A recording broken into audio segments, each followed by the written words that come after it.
जे हिरारीचे म्हणजे प्रत्येक कार्यक्रम म्हटला की बोलायला कोण उठेल तर किरणदादा.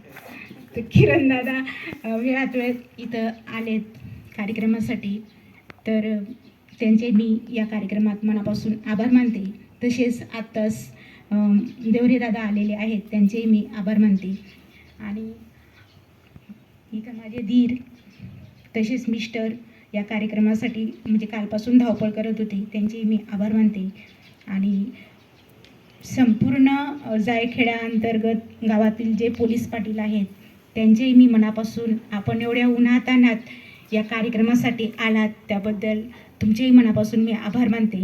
तसेच माझ्या सहकारी महिला पोलीस पाटील भगिनी शिला मॅडम, आपल्या वाघांबाईच्या मॅडम, तसेच देवयानी, वासंती सगळे आल्यात, त्यांचंही मी मनापासून आभार मानते. आणि माझ्या गावातील ज्येष्ठ नागरिक आहेत, माजी सरपंच, पोलीस पाटील आहेतच ते काम बघतात ते.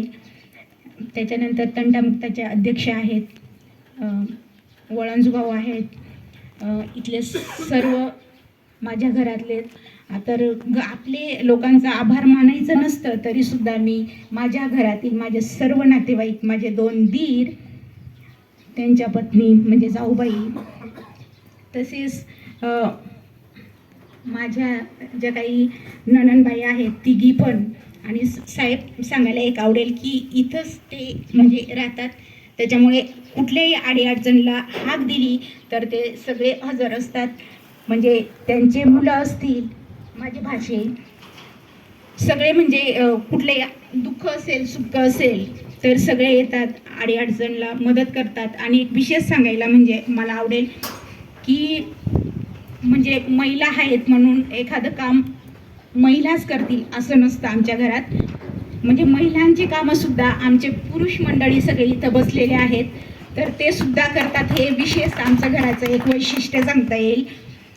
म्हणजे कालपासून सगळे लहान थोर सगळे ह्या कामासाठी मदत करत आहेत, तर त्यांचेही मी म्हणजे खूप मनापासून आभार व्यक्त करते.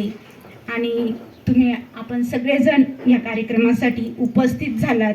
म्हणजे एक पोलीस पाटील मीटिंग सांगण्याऐवजी मी पोलीस पाटील स्नेह मेळावा सांगेल की त्या निमित्ताने आपली सगळी म्हणजे गावाची ओळख होते, गावाची भेट होते. गाव कुठं आहे, कुठलीही अडीअडचण आली तर आपण त्या ठिकाणी जाऊ शकतो, विचारू शकतो. त्याच्यामुळे सगळे आलात त्याबद्दल मनापासून मी आभार मानते. आणि कदाचित कोणाचा आभार मानायचं राहून गेलं असेल तर मला माफ करा. आणि एक येता येत ठीक आहे, अध्यक्षांच्या परवानगीने हा कार्यक्रम इथं संपला असं जाहीर करते. आणि सगळ्यांनी स्नेहभोजन केल्याशिवाय कोणीही जायचं नाही. धन्यवाद.